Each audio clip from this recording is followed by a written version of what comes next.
And next, I would like to call Dr. N.S. Naufal BHMS, the doctor on Nainar Homeopathy Clinic, Kammam. Sir, please give a welcome speech.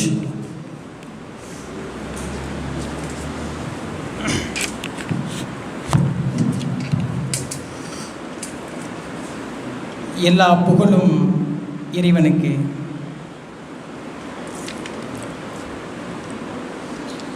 அவர் ஒரு வீர இளைஞன். ஆமாம், அவர் ஒரு வீர இளைஞன். அவர் ஒரு ஜெர்மானிய இளைஞன்.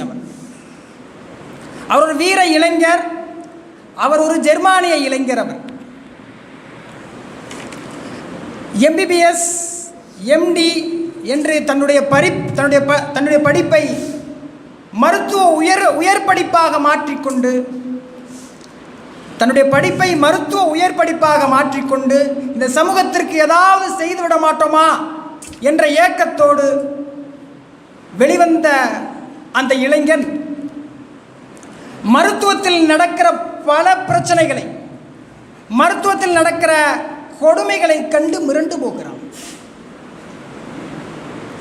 மெடிக்கல் அப்படி என்ன கொடுமை நடக்குது அப்படின்னா, அவர் வேலை செய்கிற அந்த கால பொழுதுகளில் கைவலின்னு வந்தால் கையை அறுத்து எடுத்துடுறாங்க, கால்வலின்னு வந்தால் காலை அறுத்து எடுத்துடுறாங்க. எம்பிபிஎஸ் எம்டி முடித்த ஒரு மருத்துவன் இந்த கொடுமைகள் எல்லாம் தான் ஒரு காலமும் செய்துவிடக்கூடாது என்பதற்காக தன் படித்த அந்த மருத்துவ படிப்பையே தூக்கி எறிந்துவிட்டு இந்த சமூகத்திற்கு ஏதாவது செய்து விட மாட்டோமா என்ற நோக்கத்தோடு டிரான்ஸ்லேஷன் வேலை பார்க்குறார். டிரான்ஸ்லேஷன் அது புக்கை டிரான்ஸ்லேட் பண்ணுறது. புக்கை டிரான்ஸ்லேட் பண்ணுற அந்த வேலை பார்த்துக்கிட்டு இருக்கிறப்ப ஒரு புத்தகத்தை படிக்கும் பொழுது ஒரு பிடி கிடக்குது அந்த இளைஞனுக்கு. அந்த புடியிலிருந்து ஹோமியோபதி என்கிற மாபெரும் சக்தியை, மாபெரும் மருத்துவத்தை இந்த சமூகத்திற்கு அறிமுகப்படுத்திய எங்களுடைய தந்தை மருத்துவர் சாமுவேல் ஹனிமனுடைய பிறந்த நாள் இன்று. அது சாமானிய வேலை இல்லை, கடுமையான விமர்சனம்னா சின்ன விமர்சனம் பெரிய விமர்சனம் இல்லை, பயங்கரமான விமர்சனம்.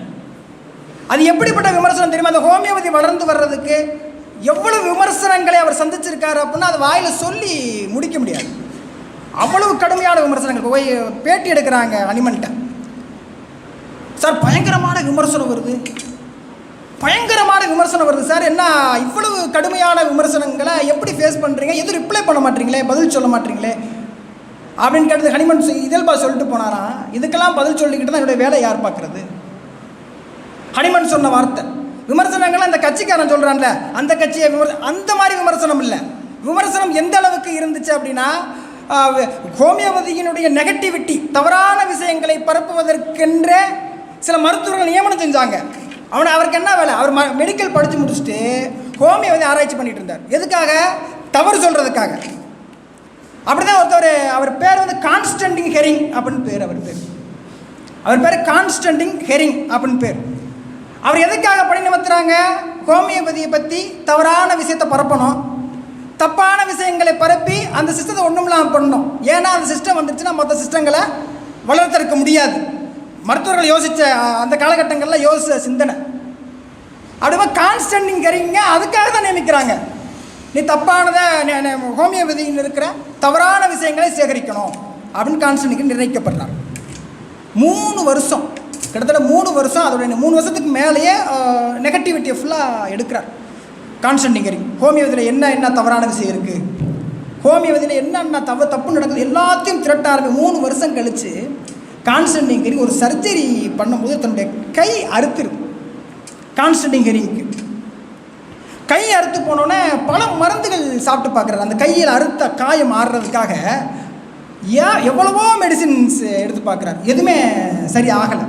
தனக்கு தெரிஞ்ச மருத்துவர்கள் அத்தனை பேரையும் பயன்படுத்துகிறார். இதில் எதுவுமே சரியாகலை.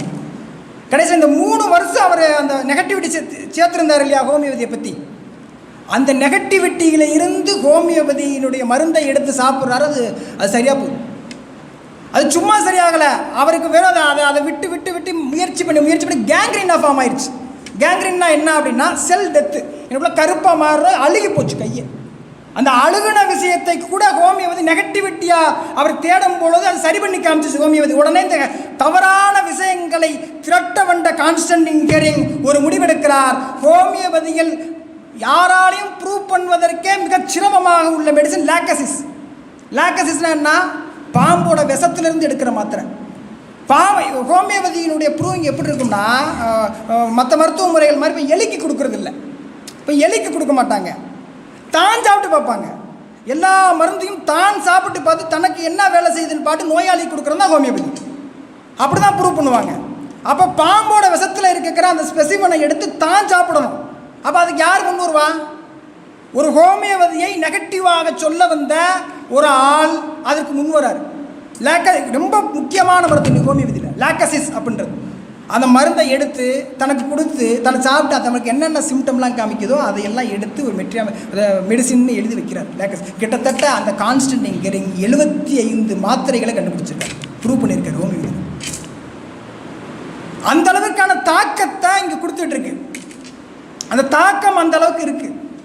மருத்துவம் அப்படின்ற ஒரு விஷயம் இந்த சமூகத்தில் ரொம்ப தேவையான ஒன்றா இருக்குது. அப்போ அதை எப்படி அணுகணும் அப்படின்றது நிறைய பேர் தெரியாமல் இருக்குது. அதை ஹோமியோபதி ரொம்ப அழகாக சொல்லித்தரும். மெடிக்கல் மிராக்கல் அப்படின்னு சொல்லுவாங்க சில விஷயங்கள்.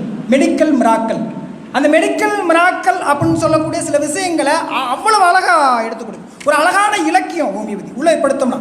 ராஜன் சங்கரன் அப்படின்னு ஒருத்தவர் இருக்கார் மும்பையில் டாக்டர் இப்போ இருக்கார், மதுரைக்கார் தான், ஆனால் மும்பையில் இருக்கார். அவர் சில விஷயங்களை சொல்கிறார், மெடிக்கல் மிராக்கல் அப்படின்னு சொல்கிறார். எப்படி அப்படின்னா, அவர் ஒரு காலேஜ் ப்ரொஃபஸராக இருந்தார். ஹோமியோபதி கல்லூரியில் ஒரு ப்ரொஃபஸராக இருந்தார்.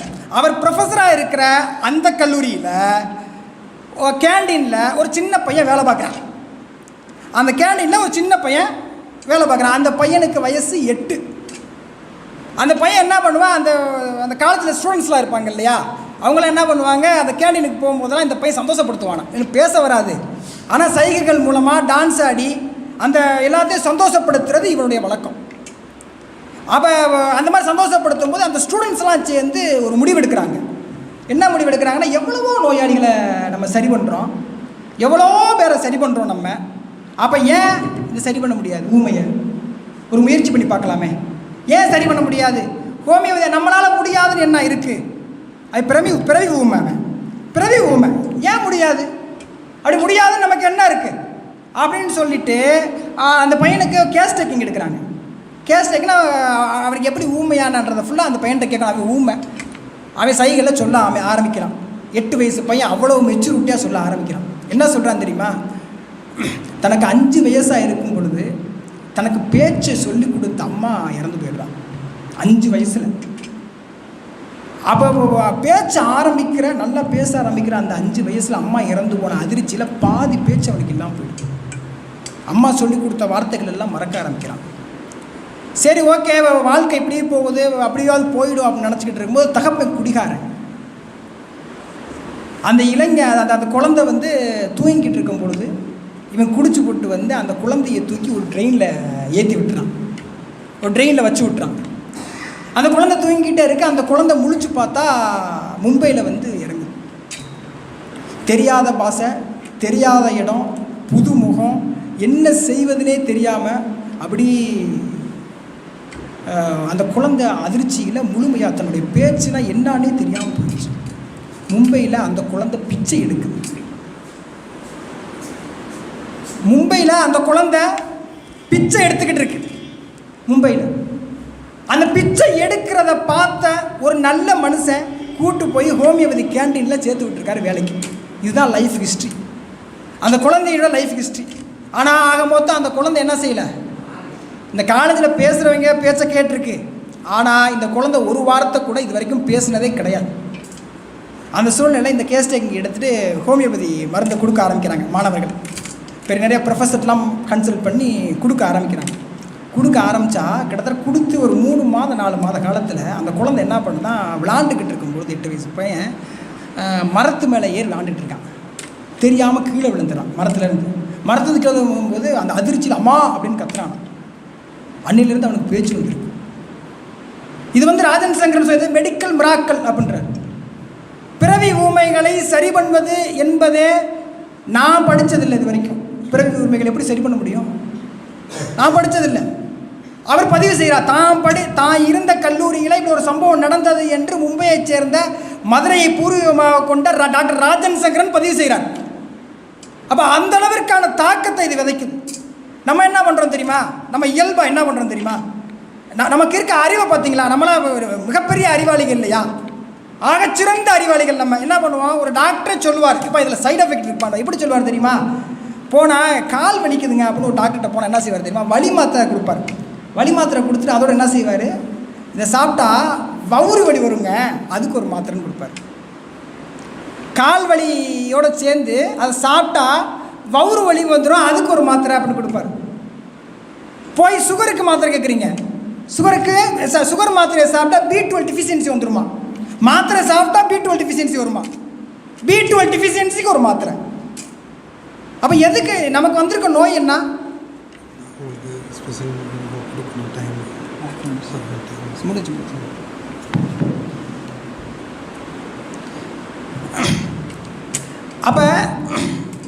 அப்போ நம்ம எதை நோக்கி பயணிச்சுக்கிட்டு இருக்கோம்?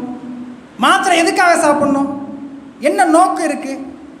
அப்போ நம்ம அதை புரிஞ்சுக்கிறணும். இன்றைக்கி நம்ம இங்கே விதையை போட்டிருக்கோம். இது வந்து ஹனிமன் போட்ட விதை. இந்த விதைக்கு நீங்கள் எல்லாரும் சேர்ந்து தண்ணி ஊற்றணும்.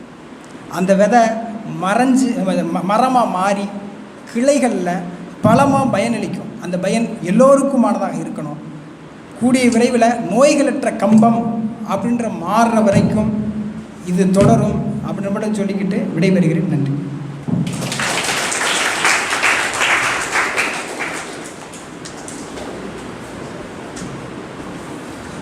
அஸ்ஸலாமு அலைக்கும் வரஹ்மத்துல்லாஹி வபரகாத்துஹு.